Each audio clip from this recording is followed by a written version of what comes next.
Good evening, YouTube. Gunneroo here to preview Arsenal's match against Crystal Palace, 3:30 this morning in Australia. So this game it'll be branded as Pepe v Zaha. I think that's what everyone will sort of brand come out and say the game will be. But there's a lot more to this game. I think, especially for both Arsenal and Crystal Palace. I think we sit 1 point. Arsenal sits 1 point ahead of Crystal Palace on the table, and so it's a big game. And last season, Crystal Palace won 3-2 against us and cost us our Champions League spot as we didn't qualify by 1 point. So there'll be some revenge in the Arsenal players' minds, and they'll want to get back at Crystal Palace and put in a good performance, especially after our loss to Sheffield United last week. So all in all, yeah, there's a lot more to the game apart from obviously Zaha and Pepe. I think we've obviously got other players. We've got Guendouzi, who's been killing it lately. We've got Aubameyang. So yeah, should be a really good game, and I can't wait to watch it. So I might go into my predicted lineup for the game. I think obviously Bern Leno in goals. I think he's one of the equal ones to be first name on the team sheet. I think Martinez was actually pretty shit against Vitoria midweek in Europa League. So yeah, I'll put Leno in goals. Hoping that in this game he kicks it longer a bit more, tries to find the balance rather than just consistently passing it out from the back. I think he does that in the away games to try and cut through the team. Obviously, when you pass out through the back and they're pressing and you get through, then you outnumber them in their defensive half. So I think at home he tends to provide better balance in his kickouts. So I think that's really important.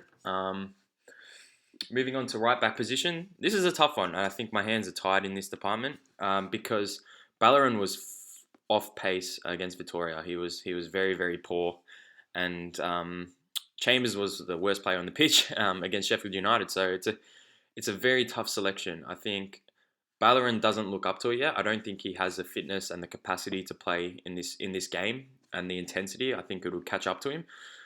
So I'm going to play Chambers.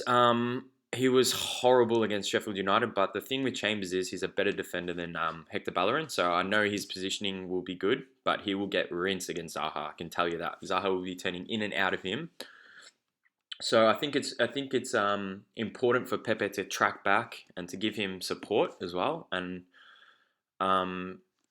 yeah, so I'm going to play Chambers there tentatively, but I think we don't really have any other options. So moving on to the centre back pairing, I'm going to change it up a bit.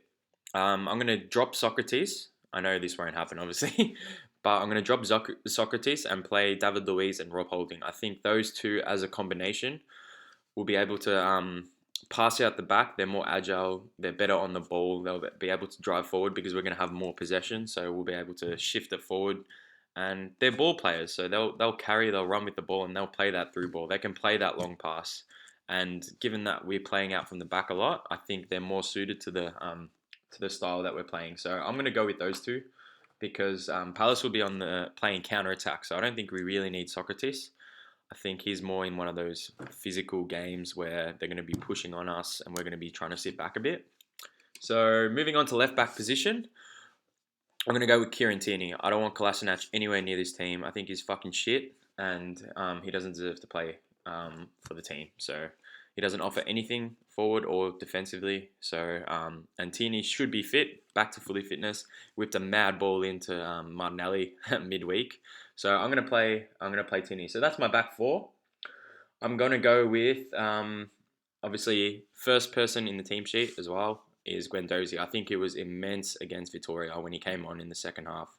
He's the only player in our midfield that is able to drive forward, skin a player, carry the ball, and he draws a lot of fouls as well, which is good because he drew the foul and then Pepe scores a free kick. He runs with the ball, he drives with the ball. He's got the passion, he's got the leadership qualities. So I really want him. He's been our most consistent midfielder, so he needs to start this game, and I want to play him in the number 10 role. So if it's my team, I'm going to be playing him in that number 10 role. I think I would love to see him there. I think he's got that creative edge. He's still that tank. He can go. He's got a good tank, so he can move side to side. So he's definitely my number 10 role. I know skip the boat there. But so I'm going to play as my CDM Torreira. I think I want him to man mark Zaha when he shifts when Zaha's on that left hand side. I want him to help out Chambers. I want him to help out Pepe because that's the only way we're going to get the win if we stop Zaha. So I want Torreira to be sitting in front of that back four and shifting side to side depending on which way they go.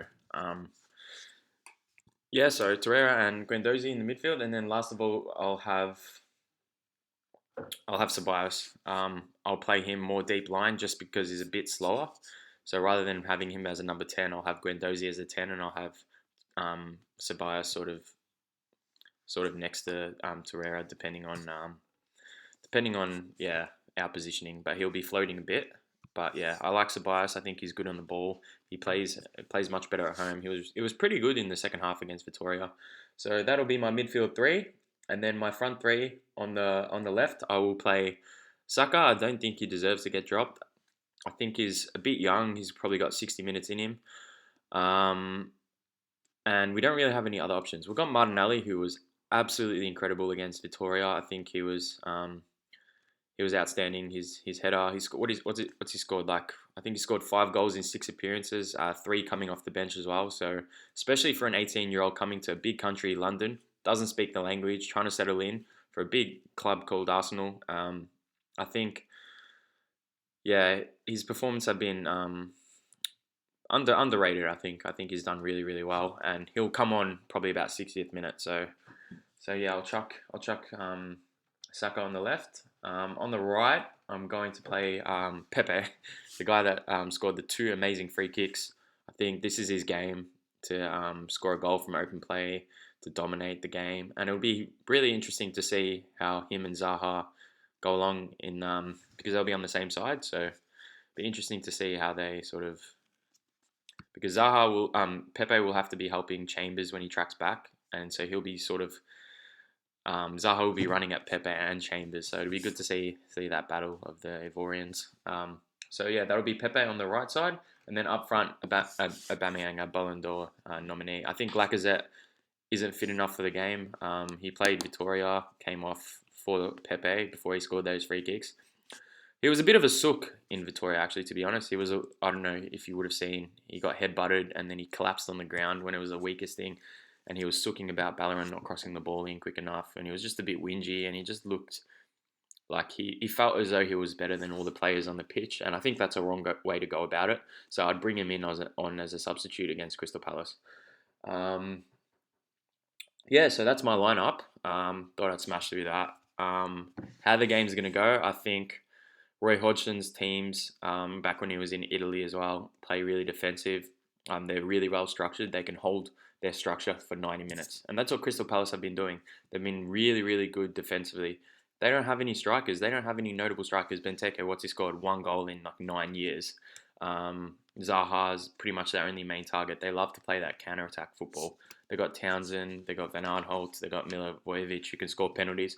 So if you don't give away a penalty, and if we man-mark Zaha with Torreira, and we don't let them catch us on the break, I think we're a really good shout to win this game. And I think my score prediction will be Arsenal 3, Crystal Palace 1, because I think Zaha will score. But yeah, looking forward to the game, and it's a must-win game. Unai Emery's been under pressure a bit. He hasn't been coping with it that well. He's been speaking about Özil, how him and the management sort of mutually agreed for him to be shunned out of the team. He's also spoken about Torreira, how he likes him in a more advanced position, which I don't understand, but he explained himself, which is good. He said that he understands the space, he understands the movement when he's forward, he knows how to get in good positions and score goals, yet he also has the tenacity to win the ball back higher up the pitch, so which is understandable, but he's had his few chances when he's had shots on goal and he's actually missed them. So yeah, that's it. So it should be a good game. We need to match their intensity as always, like I always say. But yeah, looking forward to it, and should be a good one. Thanks, guys. Bye.